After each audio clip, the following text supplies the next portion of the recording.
All right, welcome to KJ Live. This is Brett Auten from KnuckleJunkies.com. I'm joined with Dan O'Connor, and we are waiting on Jon Menke. He has not quite joined us yet. Hopefully he is soon on the arrival.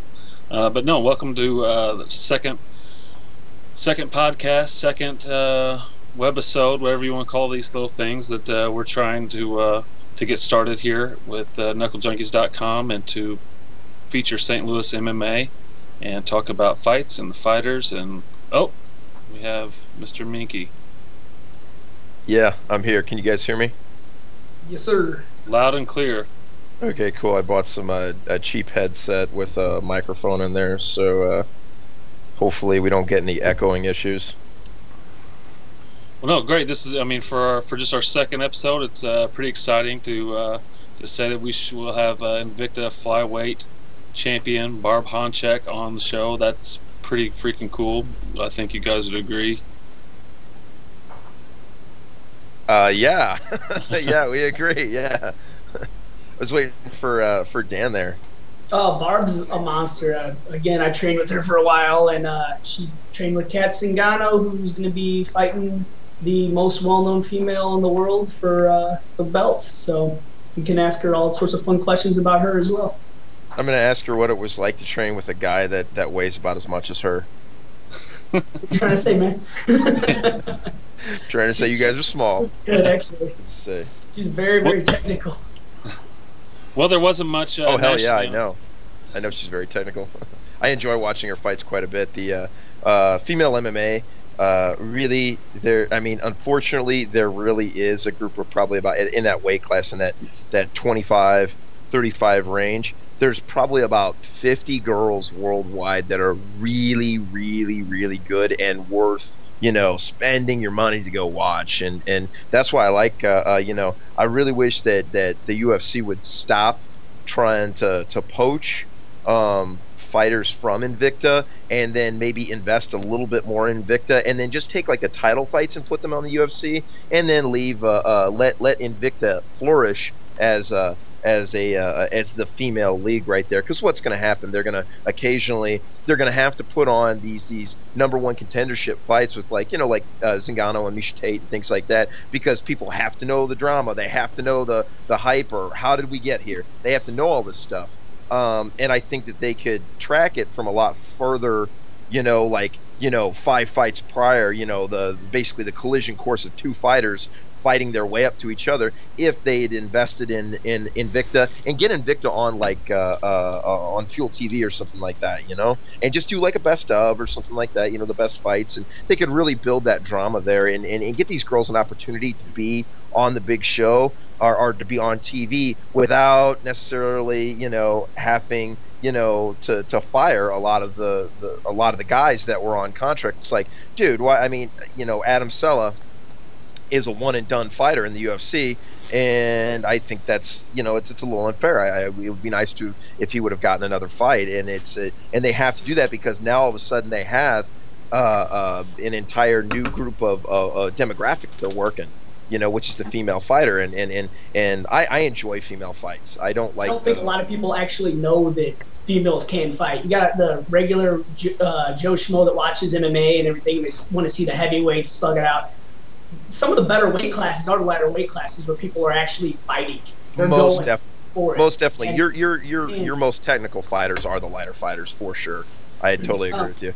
Because they train with bigger people, they have to be technical. Barb was one of those people when I trained with her. She was one of the harder people to spar because she wasn't throwing hard. She was just throwing to touch you and move. And it was a pain in the butt when you're a guy that you almost want to throw hard on her, but I was raised with don't hit women, women can't fight, and she changed my complete outlook on it. I went in and I was playing around and rolling with her, and she caught me. And not a lot of people, I don't get caught very often. Not that I'm the greatest person in the world, but I'm hard to catch. I'm slippery. And she caught me dead bang, and I was like, all right, maybe I need to rethink my outlook on it, So that's funny. I'm 230 pounds. If Barb squared off with me, I swear I would hit her. I'm like, hey, that's a pro fighter, man. I have no problem. I'm gonna punch her. There's Yeah. I didn't have that background that you had. I didn't see Ashley Cummings. I kind of came in from a gym where there was not a lot of MMA fighters. I did jiu-jitsu and everything, but I didn't really get caught by the girls I rolled with there. And then Barb was just a different animal. That she was very technical and she was very tough.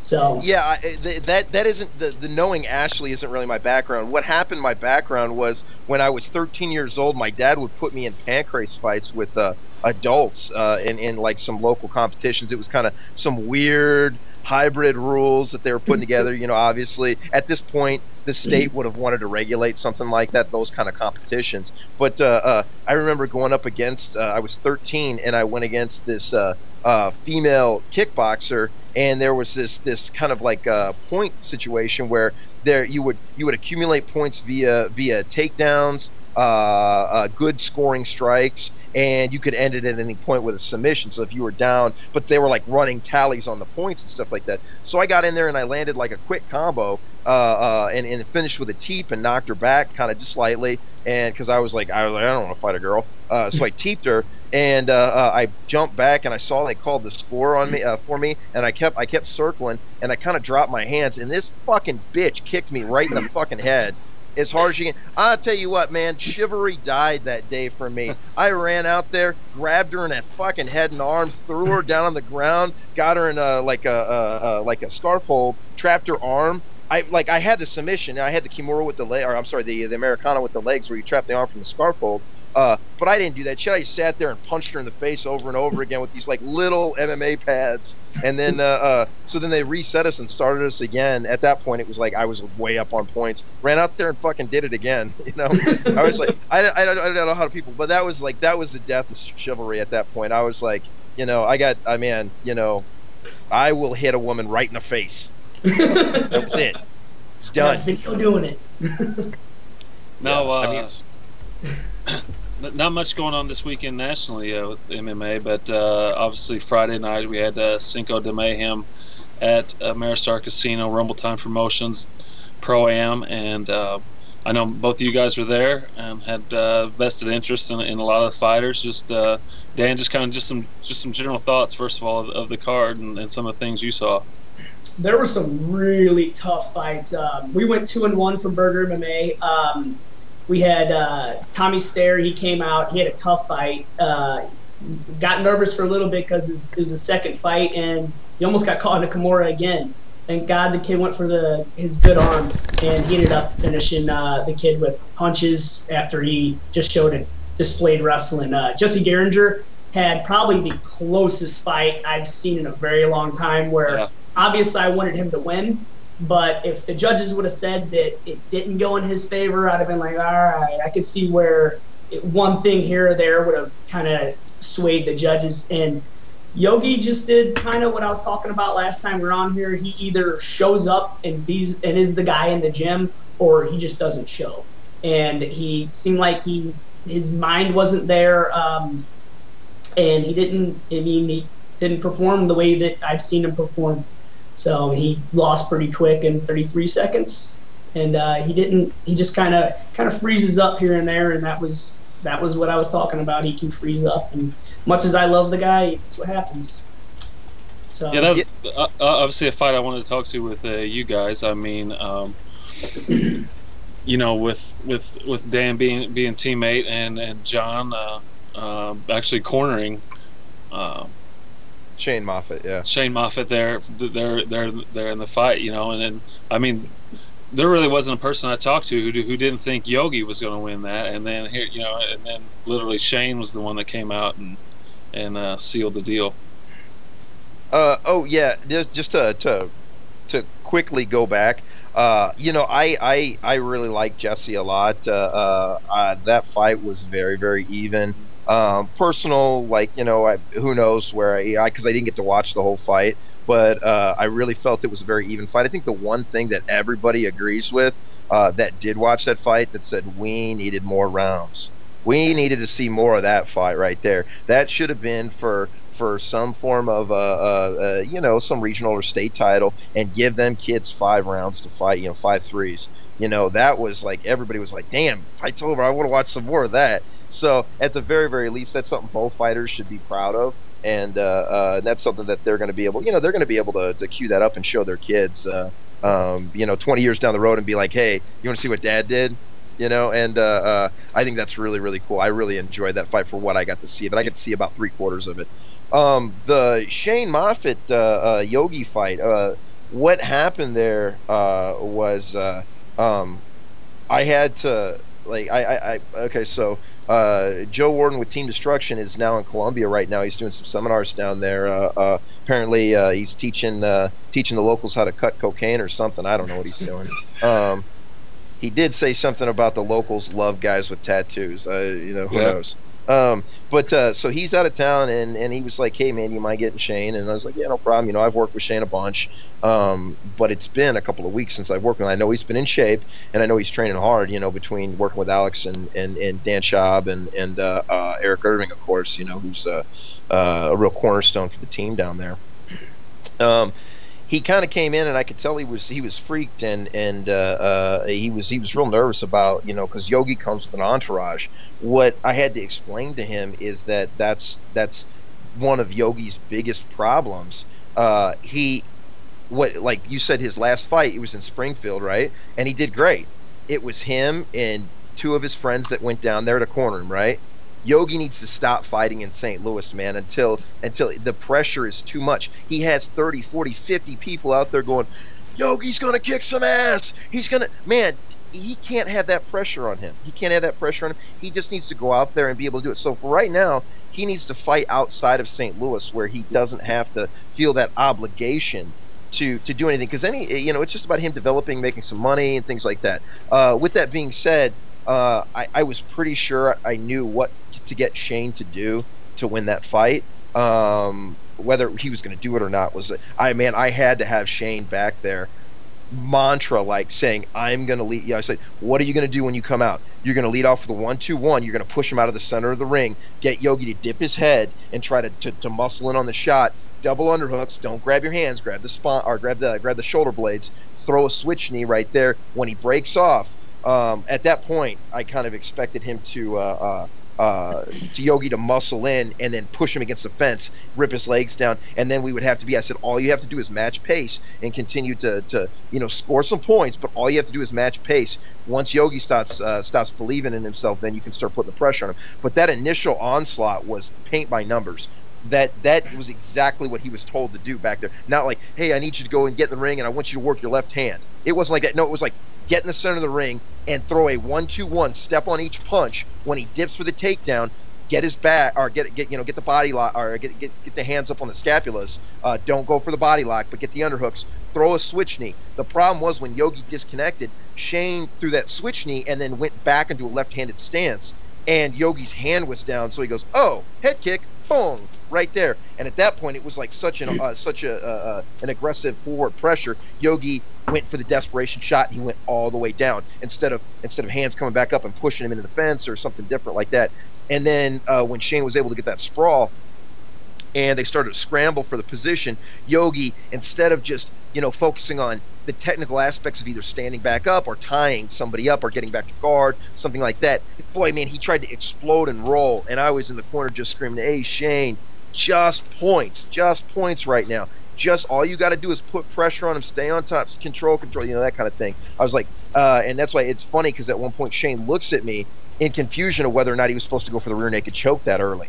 But once Yogi wasn't able to roll him on that first initial roll, he tried to pass his hand to the outside. Shane stepped over to the mount. He tried to twist again, and then he couldn't generate the power because Shane was just like, just control. And then when that happened, Yogi just turned belly down and put his neck up. It was just like he mentally at that point just was completely flustered because of that initial pressure. But it's not Yogi's fault, because you see a lot of great fighters having to go through a lot of this stuff. The ability to win or lose a fight, if you're in shape, you're training with good people, you're taking the sport seriously, the ability to win or lose a fight is all up here. It's all up here. you know. And when that person can make that statement that says, I'm going to use my hands, I'm not going to continue to back up, I'm not going to be afraid to sit there and take this fight wherever it has to go. Too many fighters go, I'm going to go out there and strike this time, I've been grappling my last fights, I'm just going to strike this time. And then you're trying to force something that may or may not happen. You got to be in the moment and go out there and do it. And it all starts up here in your head. And I Yogi, couldn't agree with you, man. I couldn't agree with you more about any of that, especially with Yogi fighting out of town. I want him to actually. I'd said the exact same thing, and not to ever take anything away from Shane, because Shane has his last 4 fights, or 3 of them are burgers guys, and he did phenomenal. I mean, one of them is my cousin. He fought for fought against the title and choked him. Yogi, and then Danny Vant. And I've seen Shane. He is a monster. He's going to do really, really well at the pro levels, especially since he can keep composure and do what his coach said, you know? Well, it was a huge problem for him too, where he wasn't. He would, like, if you rewind about a year and a half ago, and it would be worth actually sitting down and talking to a bunch of these different guys who have overcome their issues. It's something big that I'm like looking into right now. Is why can one guy be able to shut the noise off? What is he doing in his preparation? How is he getting ready for a fight? And then what's it? Why is he able to turn that noise off? Why is he able to turn all those voices that fill up and doubt in your head? And I know what you'd say, like some people would be like, oh, okay, yeah, this guy can do it, but they're not. It's just, some people have it, some people don't. But I'm not seeing that. I'm seeing gyms that consistently have people that are doubting themselves and their response is to train 10 times harder. And so they're overtraining and they're breaking themselves down. They're killing themselves to prepare, and then they still don't believe themselves. So why is that happening? So I'd like to talk to Shane, because at one point, Shane now is slowly starting to get out of that. Well, about a year and a half ago, he fought Dave Smith, who's a local fighter in the area. But if we would say, okay, this guy who got choked out by Dave Smith, a year and a half ago would then beat Johannes Flogger a year and a half later, you'd be like, no fucking way, that's ridiculous, But there was something that changed in that fighter. So, this game is all about psychology. It really is, and knowing what your opponent wants to do, and being able to implement your strategy, and I mean, you obviously, Dan, you're a pro fighter.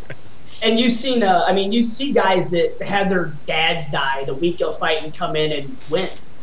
How do they do it? I mean, the sports psychology aspect of it is got to start making some money, because you see all these guys. There's nothing worse than going in and getting your ass handed to you in front of your entire family, your kids sometimes, and just not showing up to fight, freezing up. I've seen it happen so many times that it's unnerving.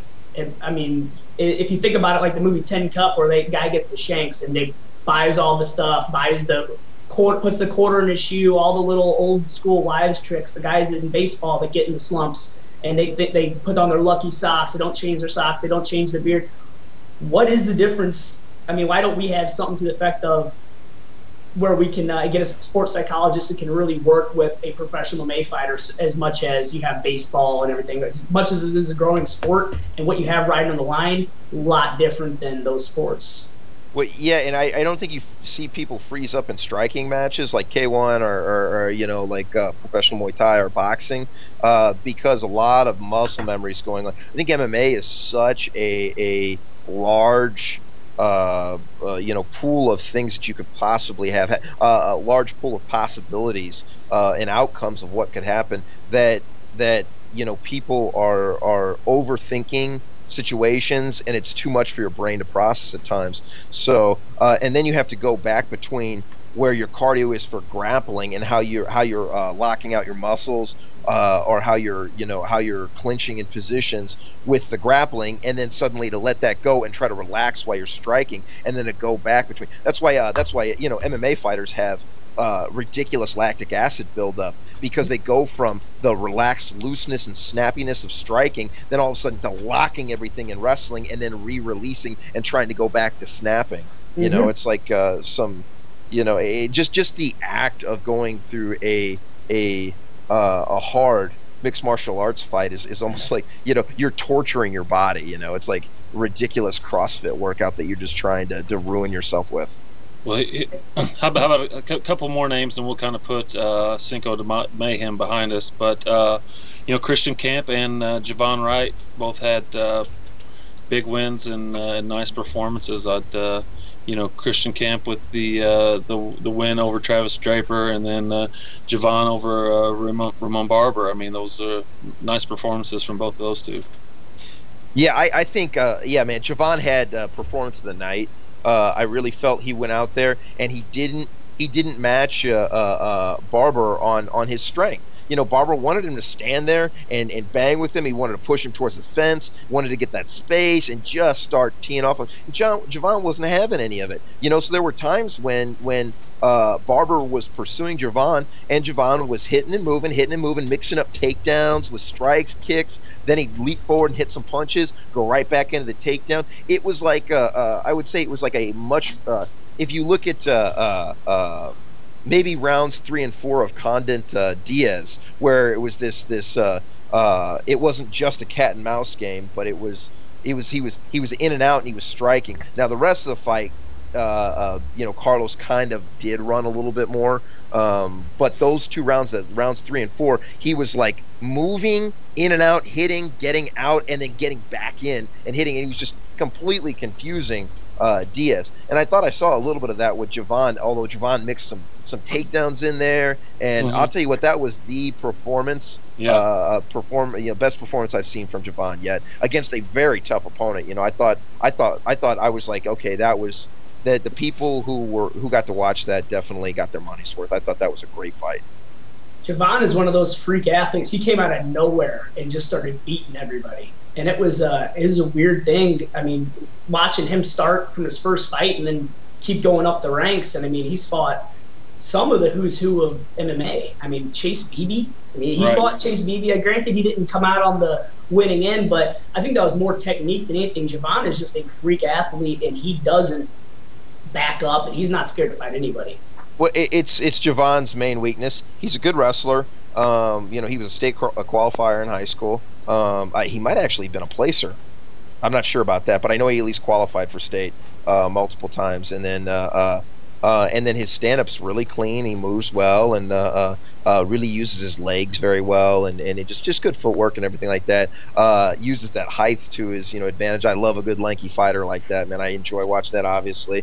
But his one weakness is fine-tuned submission, and it's because he doesn't really train with a lot of guys with real fine-tuned submission. He doesn't sit there and have to spar Brazilian Jiu-Jitsu black belts with 15 MMA fights. And I guarantee, like with Chase Beebe has his black belt, doesn't he? I mean, he wrestled all his life, and he has a black belt in Brazilian Jiu-Jitsu. Yeah. I mean, and he's fought in the WC. He's fought everywhere. He's got that many fights. So it's like, how can you compare that level of, or how can you mimic that level of submission and mixed in an MMA environment? Because I'm sure you can find black belts to go with that don't know shit about MMA or translating their jiu-jitsu to MMA or their submission wrestling to MMA, but so your opportunities are limited to find the appropriate training partners to prepare you for that fight. It's a hard one. Okay. I'm listening to KJ Live. This is Brett Auten, editor at KnuckleJunkies.com. I'm with Dan O'Connor and Jon Menke for our second podcast webisode, wherever you want to call. And I'd like to say right now we're being joined by Invicta flyweight champion Barb Honchak. Barb, are you on? I am. Hi, Barb. This is Brett Auten with KnuckleJunkies.com. You're on live with Jon Menke and a guy by the name of Dan O'Connor. Hey guys, it's been a while. How's it going? Good. Can you see me? Am I working? We definitely cannot see you. Okay. I'm actually gonna go on Google image search and look up badass female just so I have a picture of you. If you guys know how to help me do this, I'll try to fix it. Are you on Windows 8? I have no idea. Okay, yeah, because Windows 8 doesn't have doesn't have the ability to, like with a tile that they give you, it doesn't have the ability to stream group video. So you have to get like the desktop version, the most updated desktop version from Skype. I had the same problem. That's the only reason I know that. I had That's okay. If Matt gets his shit together, he'll put a picture up of you. Right. So Barb, are you still have some of the afterglow of from winning the title, and just kind of how are things now that the dust has settled a little bit? Sorry, that was my dogs. They're getting good. Go ahead. I'm sorry. I'm just saying, are you still kind of basking in the afterglow of winning the title, or now that the dust has kind of settled a little bit, just kind of how are things in State of the Union? Yeah, I think the dust has settled a little bit. I'm back to training and looking into the next opponents, the next step. I just switched management, and I'm working over a new contract with Invicta right now. So, I've been pretty busy just kind of doing the business of fighting ever since the fight has happened. I haven't really had that much time, I guess, just to sit back and bask in the glow of the title. Have you rewatched the fight? One time. It's not posted yet, but when they were doing the live stream, like the day after the fight or a couple days after the fight, they just had the fight streaming. So I got to see it one time, but I haven't gotten to see it and break it down and really pull the pieces apart like I like to do yet. Anything pop out on that just that one replay?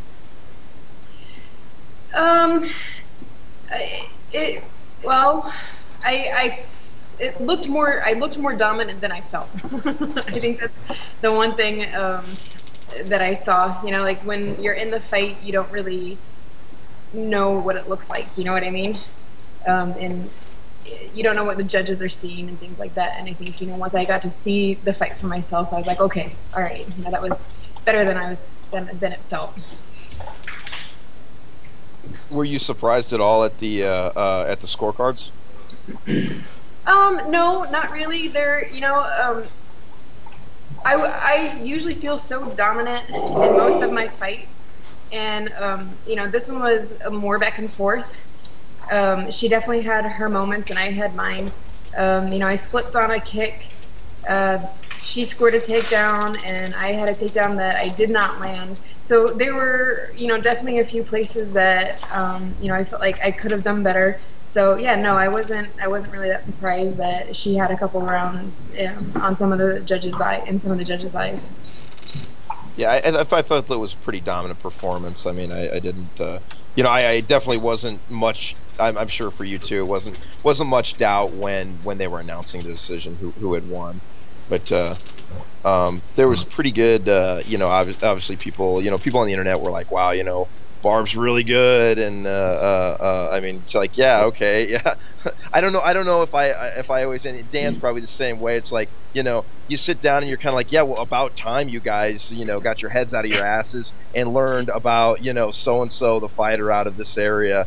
But I know you can't possibly know everybody, but it's always crazy to me when people are like, yeah, man, this Barb Honchak's pretty good, and I'm like, yeah, she's been good for years. Yeah, I've been kind of on the, I guess, under the radar, flying under the radar for a while. But I mean, I've been in the shows that matter, and the people who really know women's MMA, they've known who I am for a while. Invicta, I think, has just sort of put me on a big stage, so a lot of people get to know me. But I mean, even now, I think I'm, not that well known. I remember there was a photo that was posted on Invicta with me in the belt, and I remember one of the comments was, "Who is this?" So, I know that I'm not that well known yet, but it's only a matter of time, and that's not that big of a deal to me. I just want to fight, and if I'm known, great. If I'm not, and that's great too. To think about how many NFL football players making millions of dollars. You put them in street clothes, no one can even tell what team they're on. Oh, for sure. I'm not a big football fan, so I don't know that. Who would know anyway? Sure. So. Well, is there and I'd love to hear your opinion on this. I really feel like with the UFC only having the one division for the women's MMA. they really need to push to do something to get something regular and really invest in Invicta and try to get them, like a regular slot on like Fuel TV or something like that. Has there been ever any talks of that, or any kind of like a regular show for ladies or female MMA in? Yeah. I know Shannon Knapp is looking into that. They've got a couple different TV options that she's been looking at. I think they could have been on Access. She turned Access down, and then I think, I'm not sure if it was FX or there's like 2 other stations that I know she was looking into, but I don't know when or how long. What I was told is that they were making more income off of the internet pay-per-view than they would have off of like Access or something like that, because of course the money comes off the sponsorships, not necessarily the syndication. So I don't know, I don't really know all the details about it, but I know they are definitely looking at different ways to get us televised. Oh yeah, I think yeah. See, I have no idea on the business end or where they're making their money and things like that. But yeah, that's shocking that they passed up Access TV. I bet it's one of those deals where obviously the deal just wasn't good for her at this point. A couple of more shows, they might come back to the table with a more appropriate offer, and we might get to see those shows on Access. I love what they do over there. It's really nice to see as many regional fight shows. Just being able to see the UFC is one thing, and it's something that we're slowly learning now after they're doing all these Strikeforce versus UFC matches, and they're coming out about even, and a couple of those decisions were sketchy. So if you didn't, if you kind of didn't account for the sketchy decisions, Strikeforce would have been winning the number of matches, and it shows that there's so much talent outside of the UFC, and the UFC can bullshit and talk about how they have the best of everything, and yeah, for the most part they do, but they also make a bunch of paper, not champions, but paper fighters, or they build up drama, and they fictitiously, build, talent, which is not very talented, and then you take Jorge Masvidal, put him in there, and he beats the shit out of half their lightweights. You put Pat Healy in there, and he just beat Jim Miller, which is ridiculous. I know Barb used to train with Pat, didn't you? No, we never. Oh, you weren't there when. No, we never overlapped.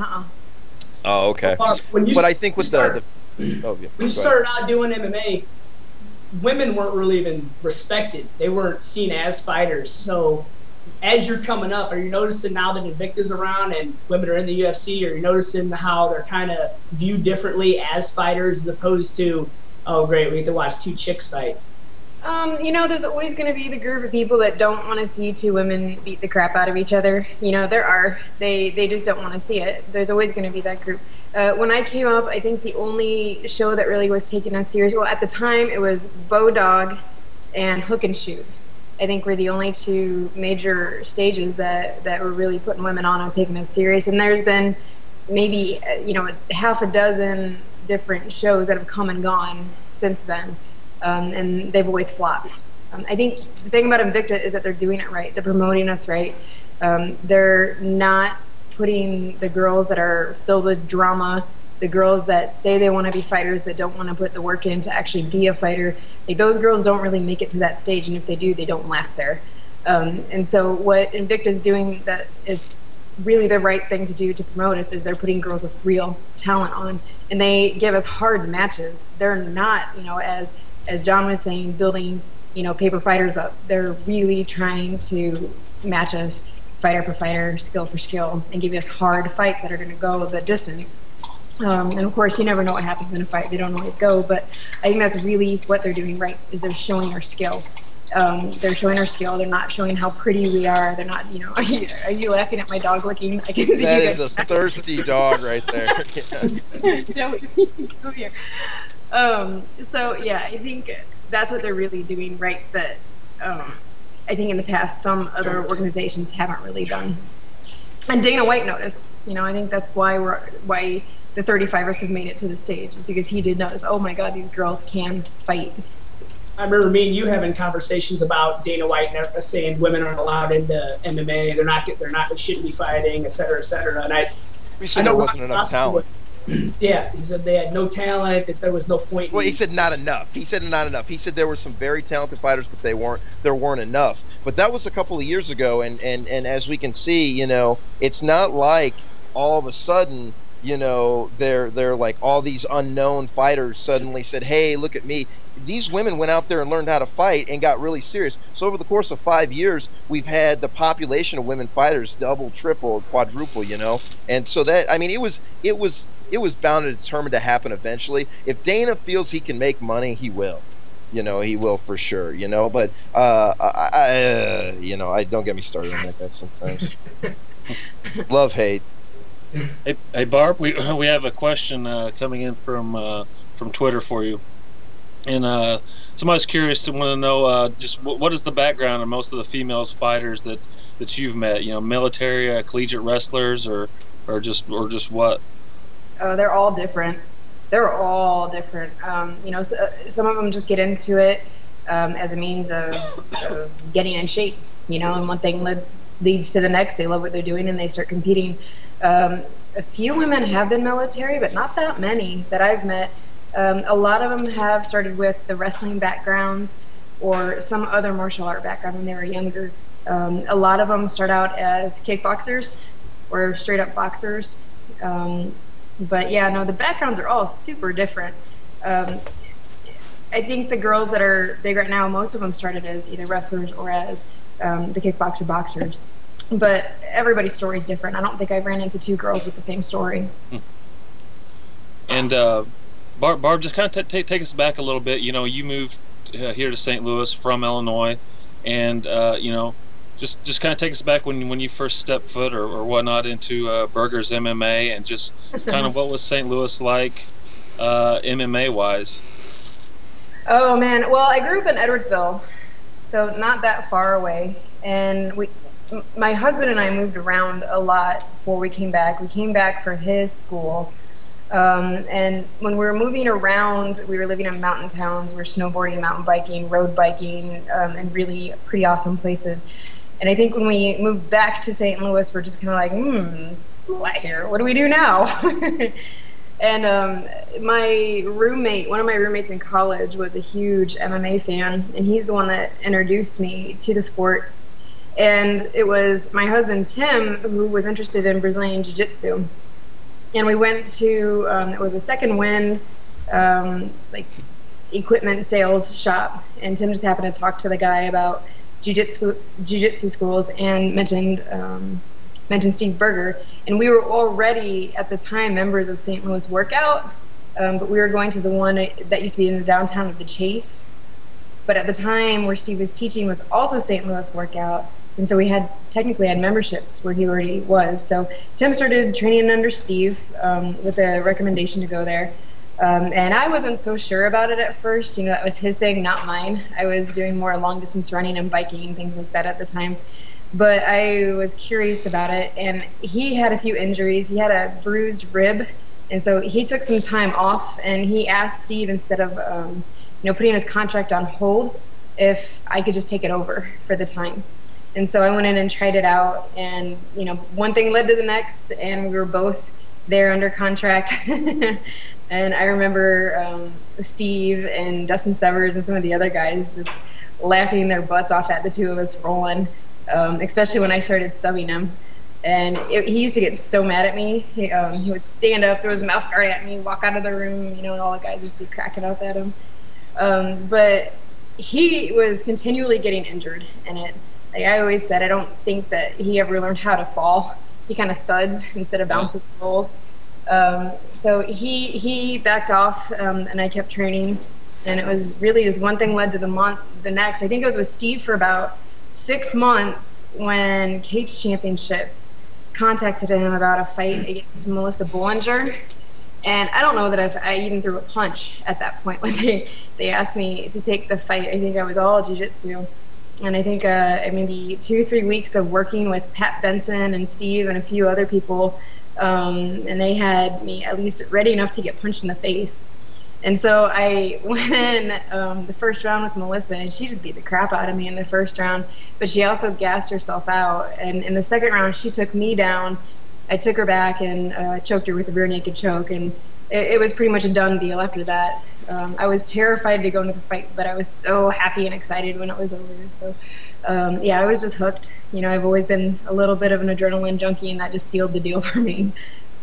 Now, were women's fights few and far between back then? I mean, now, you know, you see them, you know, occasionally, fairly often on local cards. Definitely not in the local scene. There wasn't too much in the local scene. I spent a whole lot of my amateur career fighting outside of St. Louis. The Cage Championships is really my home when I was around. I think almost all my fights with them was in Sullivan. And then when Jim Jenkins came around, I had one pro fight in St. Louis, and that was it. But yeah, I mean, I traveled to Ohio. I traveled all over, even as an amateur, because that's what I had to do to get fights back then. You brought up that you were terrified to get into the ring or nervous to get in the ring. We were talking about that earlier. We're actually speaking about Yogi, who you've seen do his shtick before a fight. Is there something that kind of pushes you past, especially fighting on Invicta from Sullivan, et cetera, et cetera? Is there something that kind of pushes you past that gets you to kind of overcome the nerves and the fear, if you will, to step in and get punched in the face in front of all your friends? Yeah, I definitely don't feel afraid anymore. It's not nerves. I'm not scared anymore. I look at it. Ooh, see, that one's not mine that time. That's somebody else's stuff. You know, it's anxiety.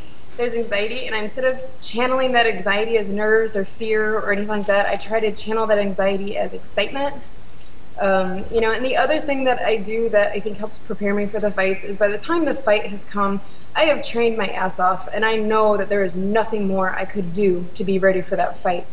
You know, it's like when you go and take a test in school. If you studied for it, and you studied well, you have a pretty good idea you're going to go in there and pass it. If you didn't study for that fight, you know there's a pretty good chance you're going to fail that test, you know. So I go in knowing there's nothing but more I could have done for that fight. And in that case, if I did lose that fight, I gave it everything I had, you know, and there's nothing to be ashamed of either way. So I think, you know, between channeling that anxiety as excitement and just working my butt off, between the two of them, I usually go into my fights feeling pretty good anymore. And you know, but Barb, there's lots of talk about, you know, quote unquote, you know, explosion of women's MMA or whatnot. But I mean, do you still feel there? I mean, there's still plenty of work to do as far as getting it more accepted, for lack of a better word. Oh yeah, I mean, I have said it my entire career, and I think it still stands true that the women are at least a good 10 years behind the men.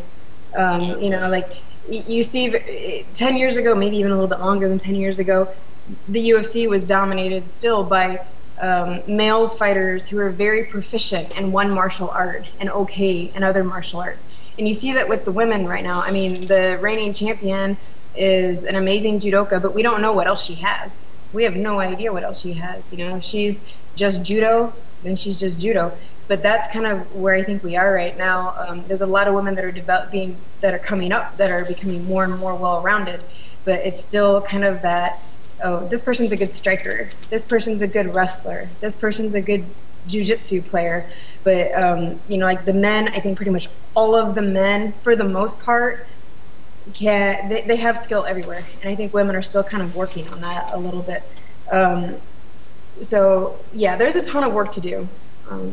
And, you know, there's only one weight class in the UFC right now. And the only other big stage for us really is Invicta. Bellator still has women, but they really are down to one weight class, and they don't fight them that often. So, you know, I really look at us as having two major stages, and it's Invicta and the UFC. So, yeah, of course, you know, the next step is let's get more weight classes in the UFC. And you actually brought this up. You've trained with Kat. You fought Kat. She's getting ready to fight for the title after this Ultimate Fighter. Yeah, she is. Kat's amazing. She's absolutely amazing. When she came out with that fight in Misha, she had me very nervous in the first round. I know her camp, there were some aspects to her camp that didn't go as smooth as she'd hoped, at least in the early part of her camp. And that's when I went out and trained with her. I went with her to the UFC that had the first women, the Rousey fight, and got to train with her and Carla Esparza for a little bit. And I talked to her a little bit then and worked with her. And I knew that she was still trying to work out how she was going to make her camp function for that particular fight. So when I saw her in the first round, she was, she started off a little slow. Not how I normally see Kat spar, not normally how I see Kat fight. So yeah, she had me nervous, but I think the nerves just got to her, the nerves and the emotions of it. In the second round, she started turning it on, and I was like, you know what? Kat doesn't know how to lose. She's gonna win in the last, and of course, third round she did. She got her wonderful TKO against Misha Tate. Yeah, there's one thing I learned about that fight, or about fighting in general, is if you're gonna fight Kat, don't slap her in the face after the round and push off of her face when you stand up, because it's just gonna piss her off. And, I didn't know about that until much later, because they didn't air that. They didn't air, a lot of the stuff Misha did. I didn't see that in the fight. I found out about that from Sam Wilson. She told me later that happened, and I never got to see it. So yeah, no, it's like pretty unsportsmanlike conduct from Miss Tate. Yeah, I don't. Anybody who, like, I'm not trying to piss off anybody that has a legal ability to kick my ass at that point. So, like, try not to be unsportsmanlike, or if you're gonna be unsportsmanlike, do something really bad, like poke them in the eye or kick in the groin or something like that. The guys, that is one thing the guys have really grown better at, is just ridiculous fouls for whatever reason to try to get ahead on the in the fight situation, But you were saying that the girls are still a couple years behind the guys. I'll tell you what, I don't know what the trajectory of women's MMA is, but I can say that the WNBA fucking sucks, and I won't watch that shit. But I love women's MMA, and it's very entertaining, and it's very skillful, and it's very good. So whatever the girls are doing, they're doing it right, and they just need to continue to do it, and it eventually will grow. I think the best thing, if Uncle Dana will give Invicta some money and get them on TV and help support them that way, as far as, or the UFC creating a weekly show, on free TV that they can then continue to get out of the whole WWF pay-per-view model and get more into the Friday Night Fights ESPN boxing model with that kind of thing. There would be definitely some room for the ladies at that point. But I would really like to see Invicta get a regular TV show. I just, it's the greatest thing about female MMA or just female fighting is that women can beat guys. It's the weirdest thing in the world. Or they have the ability to potentially beat guys.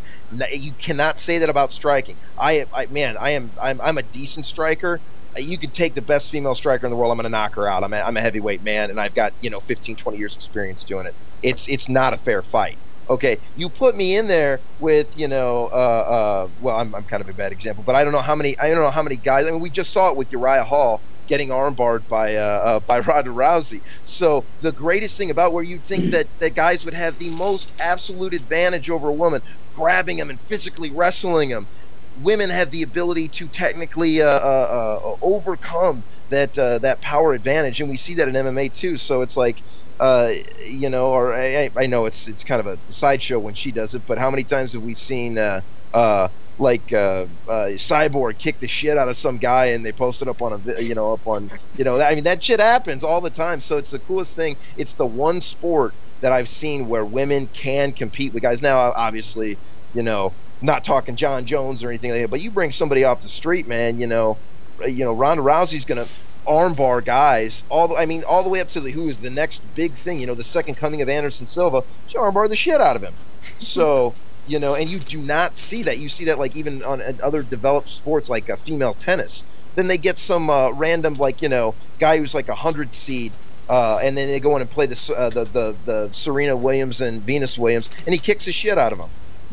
So, but you don't see that in women's MMA. You get Uriah Hall, who's like future top 25 or something like that, get the piss kicked out of him. It's great.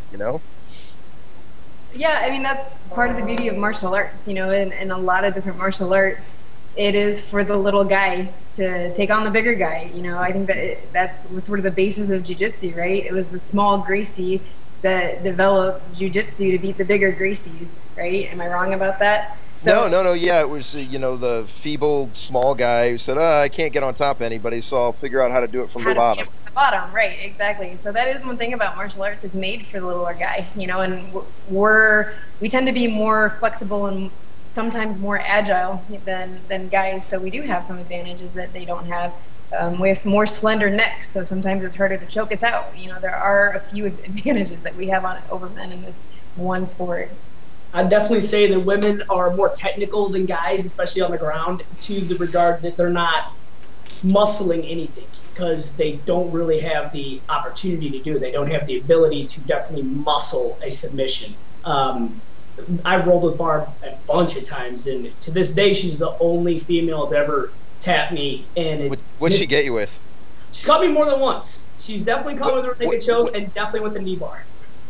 Nice. So, and I'm sure she remembers. You won't ever forget that, will you? No, I'll never forget it. But she deserved it. I screwed up, and she set up a perfect submission both times, at least the 2 times that I can recall. And I might be blacking out the other ones for for self-confidence, but yeah, I get punched in the head an awful lot these days. You remember more than I do. So, I mean, she's definitely very technical, and I watched her choke out very, very large people and give them trouble. If I remember, you at least caught Sturma more than once, and Sturma's a big boy. Oh, yeah, Sturma's way bigger than I am. Yeah, Sturma's 360, and I mean, he's going to yell at me for saying it, but yeah, she's caught him. She's caught some big people, big guys, and I have seen, it wasn't just him throwing their mouthpiece down and walking out. I'm sure Barb has made more than one person quit MMA. We had the South County Phillies coming into burgers in Arnold, and they would always put me with them or Barb with them, and Barb would just dog walk these guys. Yeah, it was funny because it's like it's the biggest advertisement, you know, because it's one thing if you get, you know, big old Sturm in there, he grabs somebody, throws them down, and puts them in an Americana or something like that, and they're kind of like, okay, yeah, this big giant dude beat me up. But you know, when they can come in there and they have a guy who weighs 125 pounds or a female come in and really school them with technique, you know, you're going to get 1 or 2 reactions. They're either going to quit and never come back, or they're going to be hooked for life. And you know, anybody that, you know, you shouldn't have to chase. This sport is not for people that you have to chase down and try to get them to do it. You know, it's just it's a niche market. Not everybody can do this, and not everybody can handle the emotions of losing regularly. I mean, you know, all 3 of us. I mean, can you even begin to think of how many times you've been submitted? No. You know, I mean, you know, thousands. You know, I mean, it's ridiculous, and not everybody can handle that, but. You know, so I always found that was the best testament, and I've got a young female now that I'm working with a lot. She's the person I throw in there when I get a new person in there, and I'm like, hey, okay, we'll see what jiu-jitsu can do, and then I throw her in there with Wendy, and she's starting to get pretty good, so she's submitting quite a few guys that come in. So. Well, Barb, we're kind of rounding third, heading home here with this interview. You have a good or favorite Steve Berger story? Oh my gosh, man, hold on, let me think about it for a second. I'm trying to think of when I won't get in trouble for sharing. There's a few. I mean, I know. So like Steve, if you ask Steve to this day, when I walked in there, I know he's told more than one person that he didn't think I would last 2 weeks. Yeah. So and he's one of the guys that back in the day, he was one of the men that was like, oh, women's MMA. No, that's not good. That's never gonna go anywhere. You know, he was not about women's MMA. So I remember. You know, being in there, and he was very sweet, took me in, taught me, but yeah, I know he never thought I was gonna last 2 weeks at the time, and it took him years to tell me that, but you know, I've definitely made a believer out of Steve, I think, and I know they've got a few girls there. Ashley Cummins has been training there, and there's a few other girls up there now too, and I think he has there's a special place in his heart for those girls now. Now, what does the rest of 2013 kind of look like for you? And you know, ideally, when would you like to fight again? Any vacations planned, or just what's the rest of the year look like? Yeah, right now I'm I guess technically on my break. I am in the gym. I'm still training, but technically, I suppose I'm on break. I do have one vacation planned with my husband. It's a conference for him, so it's a work trip for him, a vacation for me. And I know as far as my next fight, you know, we're working on that. I haven't gotten contracted or anything like that about it yet, but the next Invicta, there's a contender fight. It's Jennifer Maya versus Leslie Smith, and then the winner of that fight will be my next opponent. So I assume that'll be on, what would that be, Invicta 7? Yeah. But that's not official. I haven't received any paperwork, anything like that. That's just where I think it's going. So hopefully in the fall, I'll be back to defend my title for the first time against one of those two girls. Both very talented fighters, both very tough fighters, so that should be a great fight, either one. Excellent, excellent. A real quick question: have you seen the list of the female tough, the fighters that made the house? No. Is that even out? Is that... yeah, it just came out. You know, I don't know if it's officially out, but you know how the underground is. They usually have pretty good info. Yeah, it really seems like, I mean, you got Maffredini's in there, Tanya Evinger's in there, Tara LaRosa's in there, and then a bunch of young fighters too.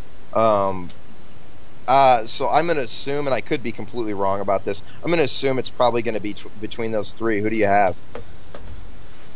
Oh, man. You know, I was hoping, did Shayna Baszler get on that? Oh, that's right. Shayna did get on there too. Yeah, that's right. That was like the four, like I think there were 16 or 17 fighters they listed, and those were like the four most experienced, well-known fighters. Well, I knew Shayna was trying out, and I suspected she would make the cut, and I've had her as the early winner since the beginning. I think Shayna's extremely talented. I think she still continues to improve, even though she's been fighting for years and years and years. I mean, she's a serious veteran, as all those girls are that you've just said. But her striking looked phenomenal in her last few fights, and she's always had a really, really solid ground game. So, you know, if I had to choose one person that I thought would take the win on that, it's going to be Shayna. Well, yeah, I could really, yeah, I definitely could see that. Out of the other girls there, any thoughts or feelings about? I know that you fought Roxana before, and any feelings about Tara LaRosa or Tanya Evinger? You know, I gotta be honest, I don't know that. I mean, Tara, I know Tara. She's a pretty decent stand-up boxer, wrestler. Tanya, I don't know that much about her. I know that she's got good wrestling, good ground game. I don't know much about her striking, I gotta be completely honest. But I know she's pretty tough, and from what I've heard, she looked good at the tryouts. So, I mean, I think she definitely could be in the finals. I would put Tanya in the finals. I put Tanya in the finals over Tara and over Roxanne Modafferi. Nice. Yeah.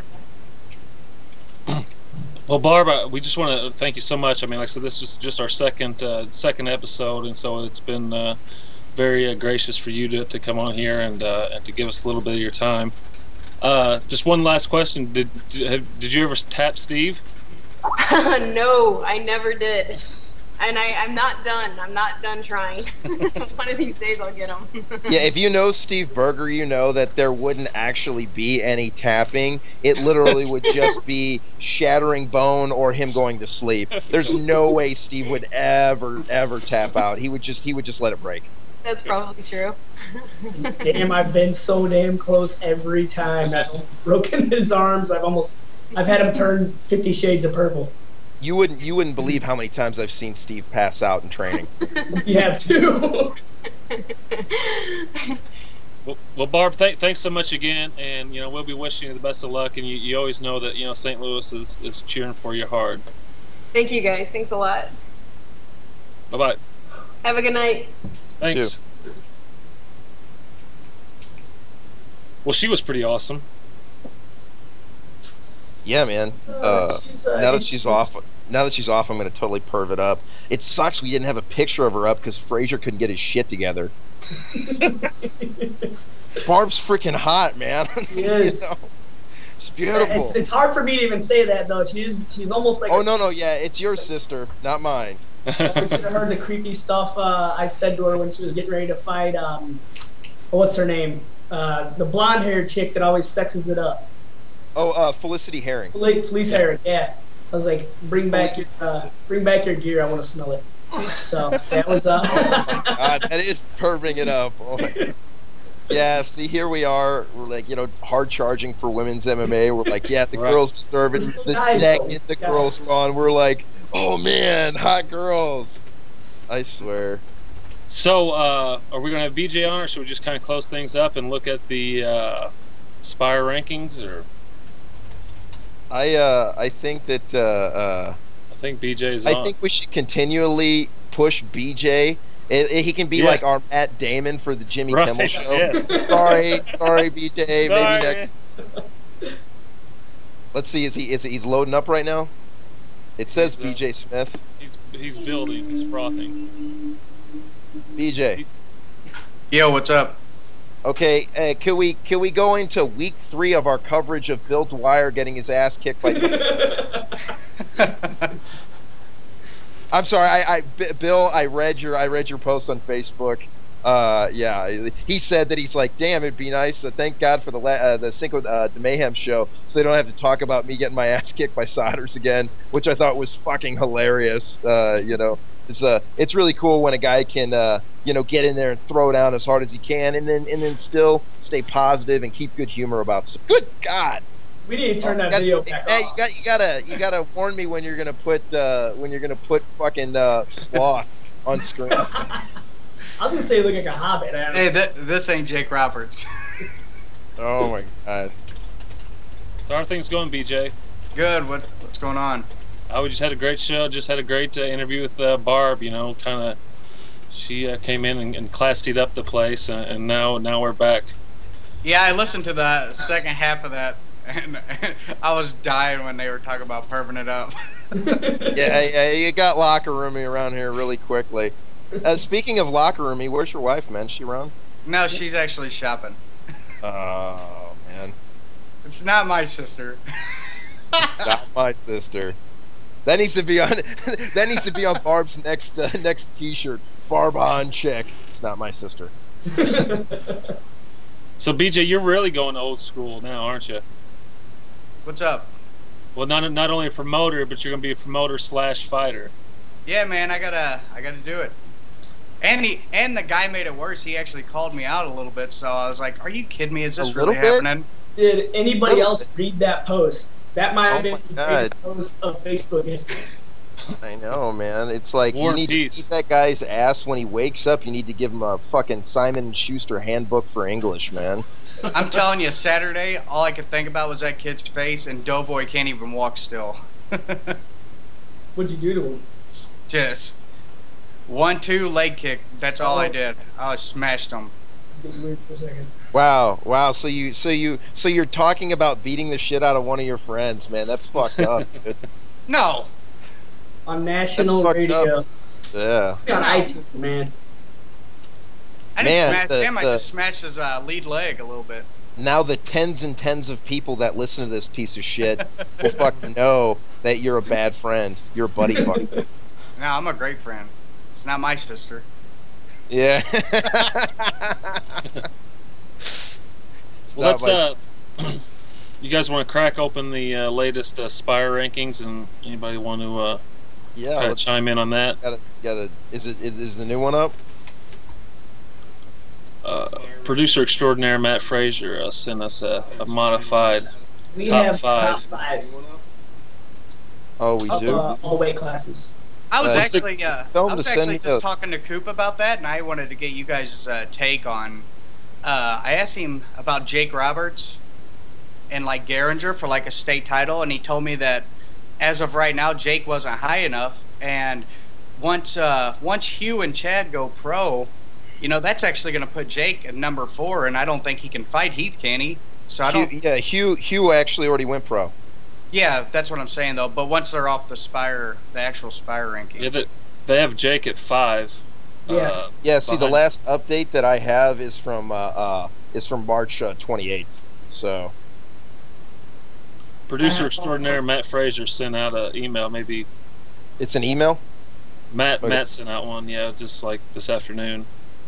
But we had Jake for the welterweight. They have Jake Roberts at 5, and he's behind Bernard Thomas at 4, Heath Hildebrand 3, Jesse Garinger at 2, and the notorious Chad Williams at number 1.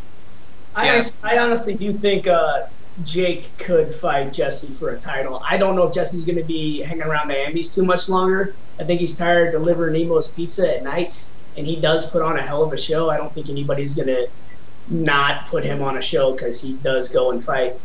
Mickey, we can see you're not wearing pants now. Yeah, I'm wearing shorts, man. I got to go piss. Hold on. Talk amongst yourselves. Got it. I do think Jake and Jesse would be a phenomenal fight if Jesse does stay at Amby for a little bit. I agree. That's a fight I'd like to see before they make that jump.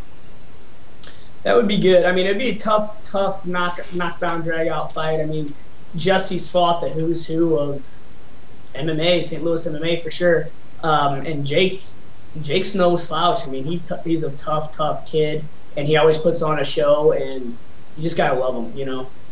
Well, if you guys remember on my show last June, the Infantry Engage show in Festus, I actually had Jake matched up with Chad, and at the time, Chad was telling everybody he was only 9-0 at the time, or 7-0 rather. And then it come to find out at that time he's like 13-0, and you know then he beat Malcolm there because Jake got hurt, you know. But that was the first matchup that I had set up was Jake and Chad. How about the bantamweights? I mean that's a pretty stacked division. You got number 1 Charles Johnson, Ira Lukowski at number 2 Fierce Taylor, and then Damian Newman. Damian Newman at 4 seems a little bit of a surprise to me. One thing I wanted to bring up is I don't think that they should have certain people in 2 divisions. Like a guy like Fierce Taylor. Fierce, I think he is a phenomenal fighter, a great bantamweight. They have him on the featherweight division. I know he's fought a few times at featherweight, but I do think once you're on one weight class, keep him on the weight class because it's going to open up more spots for other people.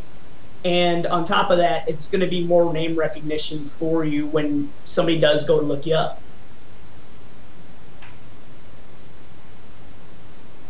Yeah, I've never heard the reasoning behind the guys in multiple weights. I mean, if you fought on it one time, 2 times, and I don't know how many times Fierce has fought on it. I have followed him a little bit because, I mean, he is a guy near my weight, so I watch as many people as I can. But I don't know how many times Fierce has fought there. There's a couple people like that. Ken Porter was another one. He was on like 5 different rankings. He was on featherweight, bantam. I mean, I think he was up to 55 at one point. And how many times did he really fight there, you know? Baden's the same way. I think he actually cracked the rankings at 35, 45, and 55. Yeah, and I think they should just give him one weight class to be in the top 10 and open up the division more for people that continuously fight at that weight class. I mean, if I take one fight at 35 and I win it, I shouldn't be, and I was an amateur, I shouldn't be in the top 10 of the weight class above me, you know, because I'm not continuously fighting guys at that weight. Yeah. Well, the fights that they take in other divisions don't affect their rankings in the other division. So if you lose a fight at 45, it doesn't affect your ranking at 35. Part of one of the issues is guys not being able to, like, you know, they got to take fights when they can get them, and they can't always make weight in time, or they don't always want to make weight. Like my 35er Israel Lopez, I let him fight at 45 a lot because I don't like him to have to make 35 all the time because that's as low as he can go. And it's not worth it because half the time he fights somebody at 35, he fucking kills them in 30 seconds. So it's not worth the 35 6 or hours at every weight. So far at every weight, he's actually doing really good. He it kind of sucks that I can't get him to fight locally, or I don't have him locally anymore because he's in Kansas. I'll pull him here. Yeah, well, he just took a fight with a guy who was 17-4 for his 5th fight, and he beat him. And then he beat Baton on his 3rd fight, and he fought a 4-0 guy or 3-0 guy his 3rd fight. So his opponent's records have been really good. So, except for his first fight, that guy sucked. But okay, so what division you guys talking about? You guys done talking about welterweight? Pretty much. We were just kind of bouncing around as far as like any names, anything kind of popped out. That I mean, we talked about how stacked bantamweight is a little bit. You know, I tell you what, they couldn't, man, they could not wait to get rid of Brandon Cronin's name at the top of the list. Guy technically has not gone pro yet. He can still fight amateur, but they wanted to get rid of his name fast because he's so much fucking better than everybody at cruiserweight and light heavyweight. Well, you said deal with it, guys. He's moving, isn't he? I mean, he already left. He lives in San Diego. But yeah. I know Cronin, and Cronin would fly back here and smash everybody on those lists just to spite them. Which is awesome. Because that's how Vikings roll. Okay. Oh yeah. So hold on. I'm gonna grab my phone. I gotta read some text messages. This is fight related, and it doesn't matter if it wasn't because it's our podcast. And we can say whatever we want. But I gotta read some of these text messages from Cronin regarding San Diego. But since he is a local fighter, we'll give him a local does fighter. He plan on doing anything out there? Or? Training wise, yes. Where's he training? He's going to train over at Salos, and he's either going to go to Alliance MMA or Arena MMA. Nice. Alliance and Salos is going to be really good. We got a question from the chat room. They want to know: did Menke wash his hands? He went to the bathroom. Did you wash? Fuck no, man. You don't need to wash your hands every single time. Bacteria is good for your body. Besides, urine's fucking sterile. Bacteria is good for your body. So you guys who sit at home with your fucking Dial antibacterial soaps, washing everything, you guys should see some of the fucking unsavory places I put my body and body parts. And I don't have shit, and I'm constantly not sick. So you guys need to stop washing your fucking hands so much. I was preaching this tonight. And how dirty can a dog get? Zones in schools and shit now. Kids are allergic to the most stupid shit because their parents are running around with fucking Dial and Purell. Right, exactly. That's why their kids fucking suck at everything. Can't fucking play dodgeball. It's one of my requirements in my kids' class. At the end of my kids' class, they love it. I line them all up and I fucking chuck balls at them. I'm like, you guys need to learn how to not be pussies, and then I throw shit at their head. Okay, so here's your text message. If you can dodge a wrench, you can dodge a ball. If you can dodge a wrench, you can dodge a ball. Yeah, so here's a text message. It said, lots of laughs. These bitches in California think of squat racks for making a playlist on your iPhone. When I got in there and squatted, 10 girls and 2 gay men got insta-pregnant with Prometheus-style chest bursters. That's the kind of text messages that I get from this fucking guy. And if you think anybody else in St. Louis can handle that, they can't. There's no fucking way. There's no fucking way anybody can beat fucking Brandon Cronin when he's sending text messages like that. The guy does squats and gay men get pregnant. That is how powerful that dude is. Said Prometheus style. Yeah, I'm glad he went current with that too. Prometheus style. He didn't even say alien style chest busters.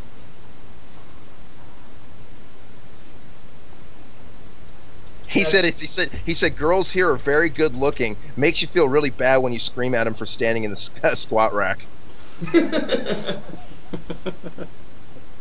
He's a trip. He does. Fellas, what do you want to? What should we close her out on? I was gonna see what you guys thought about the middleweights. It's kind of shallow, I think, and few and far between. The middleweights. Yeah. For the Spire rankings. Yeah. So we got Ross Cooper, who had a really good fight. Was it Ross Cooper had a good fight with Carlitos? It was on Cage Championships. I thought that was a pretty good fight. Yeah, it was. Carlitos is really good. He just doesn't. It's a brain thing for him. He's kind of like he's a little bit like Adam Meredith too, where he hasn't fully let go of all his skill set. Like, you guys wouldn't believe if I showed you videos of Adam Meredith in the training room. He's beaten the fuck out of the who's who of the best 170 pros in the St. Louis area. I've seen him at one point or another like take rounds from all those guys. He's really good, and he's still really nervous in fights, and it's holding him back. But Carlitos is another guy that's super fucking talented. I mean, hell, he's technically got a win over Jake Collier from years ago. So, I was asking Mike about him about, I don't know, about a month and a half ago, and he was just like, yeah, he trains, but he has a family life, and he's just that's how he he just enjoys life. There's nothing nothing really going on. yeah, yeah, man, that's how it is, man. Show me a guy who has potential in MMA, and I'll show you a family that's fucking holding him back. Oh, that's brutal. My family's not holding back too much. But I'm sure if my wife gets pregnant again, I'll be screwed. It's not my sister. That's what you think. Well, heavyweights. I had only one person that I had to bring up. I know he hasn't fought a bunch, but Mike Wright's 5-1. Mike Wright, yeah. I knew we were going there. Yeah. People.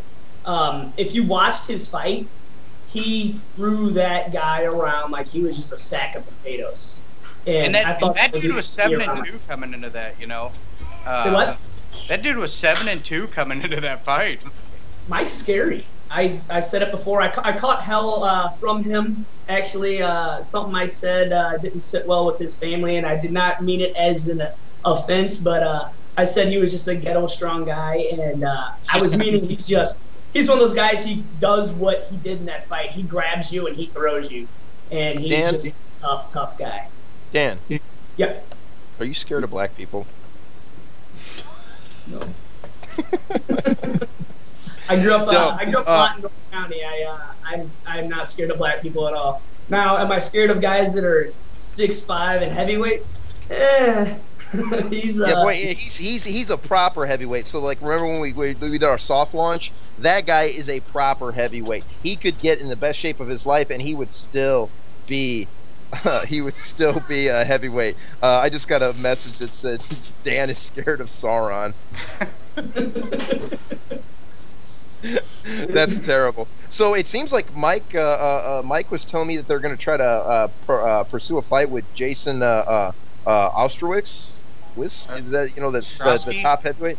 Yeah, the big Shrek, the guy who's like nicknamed Shrek, right? Yeah, that's a terrifying nickname. I believe he was going to take that last one and then go pro, provided obviously he wins. Mike's no spring chicken, same as me. So he wants to start making money doing this. Yeah, I don't blame him. I remember what's his Meathead. In the UFC, everybody calls him Meathead. Mitrione. Oh, yeah. Matt Mitrione. He said that Dustin was talking to him, and so was Sean McCorkle. And they were sitting there, Dustin Severs, and they were like, dude, why do you fucking spar like that all the time? And he goes just ridiculously far. He said, I'm an old guy, and I've only got a couple of years to get good at this shit, so I'm going to go out 100% the whole time. But he's kind of a dumbass with that stuff. I don't want to say dumbass because he's just a hardcore competitor. It's not like the guy's stupid. He's a smart guy. Yeah. But like he had a jacked up knee, and he had to have knee surgery, so he basically packed his knee in ice for days and days and days until he gave himself frostbite. But he was like, I mean, he's nuts. But yeah, that's like, he very well might be at your door. He is that crazy from what I've heard too. Mitrione? Yeah. Oh, Mitrione can kiss my ass. I'd fucking put that guy on his back and break his goddamn arm. I ain't worried about that. Plus I can fucking write better jokes than him anyway, man. Sean McCorkle writes jokes for him. I wrote jokes for Sean McCorkle. It's like so odd. I just got done watching that Ultimate Fighter with him on it, and he's a completely different guy than they try to. I don't know if it's him making the show. They try to show him as a meathead. He's not. Like, if you listen to him, and I know this isn't the best example, but listening to him talk about football, Jesus, does that guy know that game, man? He is just like real sharp about when he talks about something else. Seems like a really funny guy and a cool guy. I like him. Yeah. Well, you put him with an interview on Tough, when they're in that confession, and he sounds kind of, not all there and kind of loopy.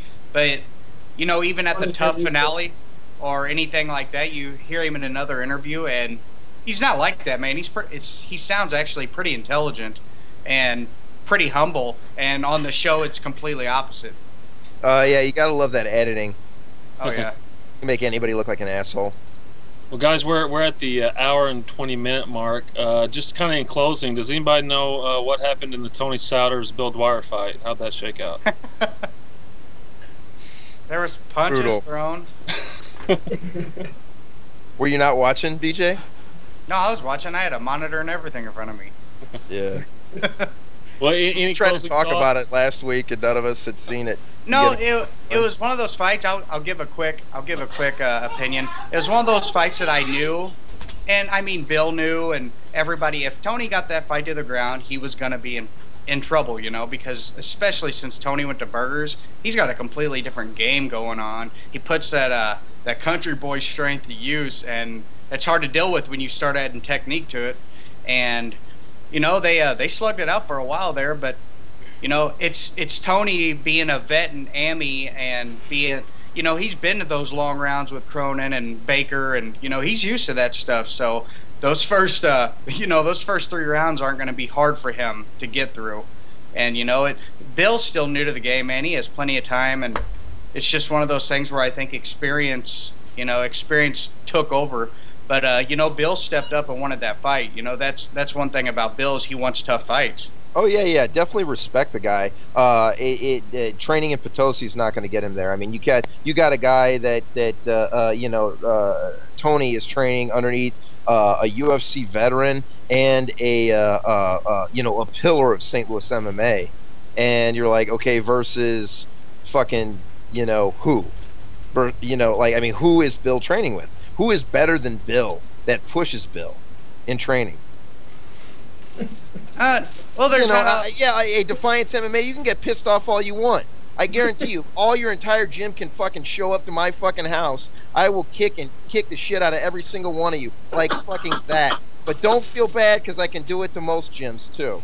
No, I'm serious. You know, I'm glad that you guys like MMA, and I'm glad you're a part of the fucking deal, but I question the motivation of anybody that isn't trying to get out there and train with better people. You know? It's why I leave St. Louis all the time to go train with other people, you know, to be able to get better training.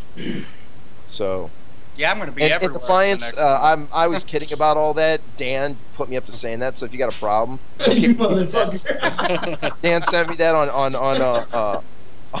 IM. Well, I can't think of a better note to wrap this sucker up on. So we're here. You know, KJ Live episode 2 in the books. Not my sister. We'll be back next week, and with a whole new lineup of guests and a whole new bunch of crap to talk about. Guys, anything else? Are we doing our sign-offs? Yep. Dan? What's your sign-off? Shit, I didn't think of one yet.